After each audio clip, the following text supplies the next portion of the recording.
We've all made mistakes in our lives, myself included. Heck, just the other day I accidentally addressed Peter as Brian Bumpus, which is ridiculous because they look nothing alike. Like us mere mortals, game developers also manage to commit the occasional faux pas, whether it's a shambolic game release, a questionable business decision, or a less than wise offhand comment. In most instances, it would be easy enough to blame someone else or just bury their heads in the sand, but more often than not, developers will hold their hands up, admit their mistakes, and say sorry to the community. For this list, we're looking back at the times developers upset their audiences in one way or another and felt the need to admit wrongdoing. If you don't see a blunder you think we should have included, then check out our other list of the 10 times game developers went too far. I'm Ben from TripleJump, and here are 10 times game developers were forced to apologise. Number 10.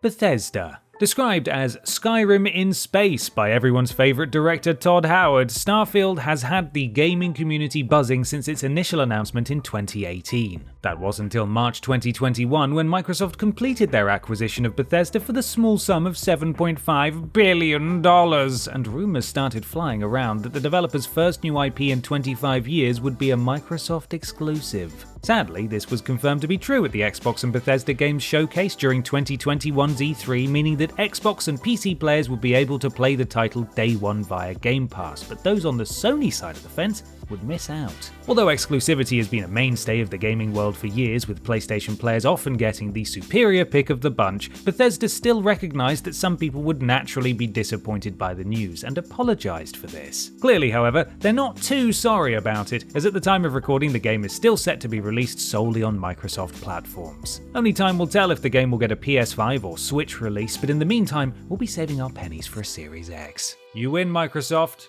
You rich buggers. Number 9. Paradox. It's fairly unusual for titles to release and be poorly received by their audience. What's far less common is for a game that's as highly rated as Europa Universalis 4 to utterly shoot itself in the foot by releasing an expansion that isn't fit for purpose. Prior to the release of its 2021 expansion, Leviathan, Europa Universalis 4 was a small but well-regarded grand strategy game, sitting at a comfortable 87 on Metacritic and even winning itself a couple of awards back in 2013. That all changed, however, when Leviathan hit Steam's digital shelves, quickly becoming the worst-rated product available on the platform. Players cited the plethora of bugs, seemingly untested features, and general incompleteness of the game among the reasons for giving it such a negative response. Fortunately, Paradox were quick to hold up their hands and admit their mistake, with studio manager Johan Anderssons shouldering the responsibility, assuring players that Paradox would learn from the mistakes made on Leviathan and work on patching it to the high standards they were expecting. At the time of recording, the expansion is still very much broken, though the odd smattering of reviews praise Paradox for making improvements to the game, so at least it looks like it's going in the right direction. Number 8. MICROIDS and Play Magic. In the past few years, we've seen some wonderful revivals of games from decades past, with the likes of Spyro and Resident Evil 2's respective remakes releasing to universal critical acclaim. Sadly, we've also had our fair share of shambolic reimaginings, and among them was the remake of 2003's 13.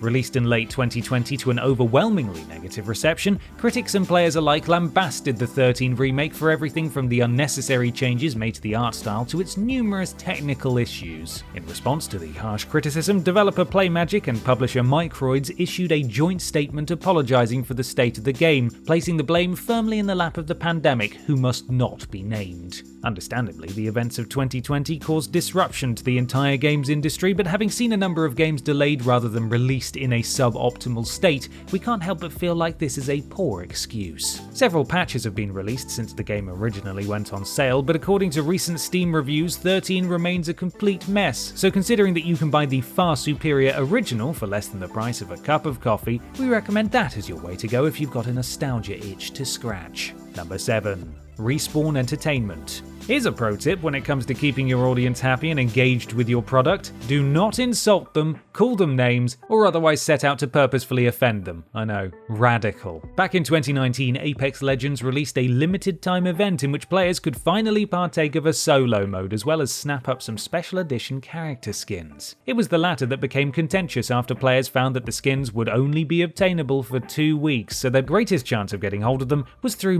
monetized loot boxes. Understandably, players took to Reddit to voice their concerns, and they were soon greeted by the devs themselves, who were aiming to assuage the community's fears. Instead of improving the situation, however, they ended up accusing Apex fans of freeloading and even calling one player a dick. Naturally, people were not happy, and Respawn CEO Vince Zampella took to Twitter to apologize for the things that were said, but stressing that he would stand by his team in the face of toxic and nasty comments. Admittedly, there was wrongdoing on both sides, but there is a right way to deal with online hate, and Respawn's reaction was not it. That being said, be good to your game devs, my dudes. They're people too. Number 6. Moon Studios. Here at TripleJump, we often criticize certain aspects of the games industry. It's part and parcel of the sort of thing we do, but we like to think we're constructive in any negative comments we do make, and at the very least we try not to be downright rude to people. The same cannot be said of Moon Studios CEO Thomas Mailer, who got himself into hot water in early 2021 when he went after, well, everyone, really. Speaking out about deceptive marketing techniques in the games industry, Mailer went beyond simply lambasting the general practice and instead lashed out at specific developers like Hello Games and CD Projekt Red, and even individuals such as Peter Molyneux, branding them as snake oil salesmen and accusing them of deliberately misleading audiences. Ouch. He did, of course, apologise for what he had said, admitting to having a bit of a chip on his shoulder and more eloquently explaining the point he was trying to make surrounding hype culture and the damage it does, not only to gamers, but to developers as well. Ultimately, he wasn't necessarily wrong in what he was trying to get across, but rather than leaving us to ponder the ethics of marketing in the games industry, we were really just left with a lesson on thinking before we speak. Number 5. Crystal Dynamics and Square Enix. The 2020 action brawler Marvel's Avengers is not the most egregious title that a developer has ever unleashed on the world. In fact, its main problem was that it was just so inoffensive and forgettable. Despite being hyped for over 3 years, upon release players found that the game didn't really capture the excitement of the cinematic universe that they'd come to know and love, subjecting them to repetitive gameplay, a challenging user interface, and a number of bugs. Following its September release, developer Crystal Dynamics and publisher Square Enix addressed the community, acknowledging the game's turbulent launch, apologising for the fact that many of its issues detracted significantly from players' enjoyment, and offering a free digital thank you bundle to those who had stuck with the game. They also vowed to take on players' feedback and use it to make improvements through various bug fixes and patches, a promise that they do seem to have taken seriously. Whilst Marvel's Avengers does still suffer from a lack of content, though more is being added all the time, the work that Crystal Dynamics have done since its release have transformed it from a hot mess to a fun little superhero title with a cracking narrative. Number 4. EA. Oh come on, don't look at us like that. You knew they were going to be here for something. Yes, here we are once again to drag the good name of EA through the mud and remind you of the utter clangor they dropped with Star Wars Battlefront 2. When it released back in 2017, Battlefront 2 outraged players when they discovered that the game's loot boxes, purchasable with real-world dollary-doos, contained items that gave players an advantage over those who hadn't splashed the cash. This effectively made the title pay to win, a mechanic that has drawn the ire of gamers for many years, as it effectively removes the need for any kind of skill, rewarding players for spending the most money rather than for putting in their time and effort. Following months of backlash, EA's chief design officer Patrick Soderlund eventually apologised, admitting that the developer had made a poor choice, confirming that the progression system would be changed and that the contents of the loot boxes would be purely cosmetic going forward. Fortunately, this was a lesson learned for EA, who have not included the mechanic in any of their games since. Oh Christ, they're doing it with FIFA now, for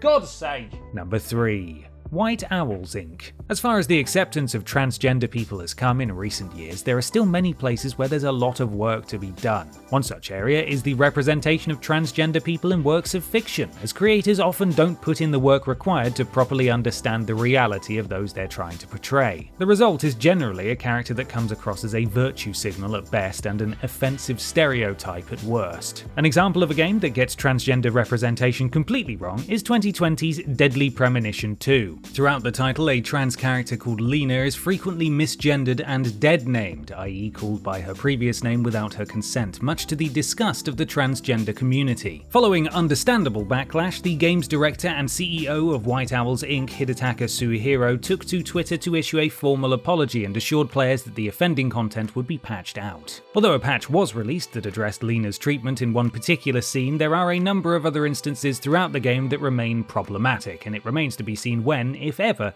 the developer will resolve the issues. Number 2. CI Games. We can't say that we're experts in public relations, but we like to think of ourselves as fairly decent human beings, so we can't for the life of us understand how the circumstances surrounding this entry came to pass. In order to promote their upcoming title, Sniper Ghost Warrior Contracts 2, developer CI Games decided to gather a bunch of journalists together and simulate an anti-terrorism operation. During the event held in San Diego in 2021, participants were given extreme military counter-terrorism training before undertaking an exercise that required them to gun down a number of Caucasian actors dressed in stereotypical Arab outfits. Unsurprisingly, those in attendance found the whole incident to be incredibly offensive and turned their outrage on CI Games, who hadn't actually been there, instead contracting out the event's organisation to a local events management company. The developer behind the military shooter was quick to apologise, assuring the world that they had never intended for the actors to be dressed as they were and that the event was in no way representative of the game or the views of the company. Let's just hope they've learned their lesson and go with a cocktail party next time.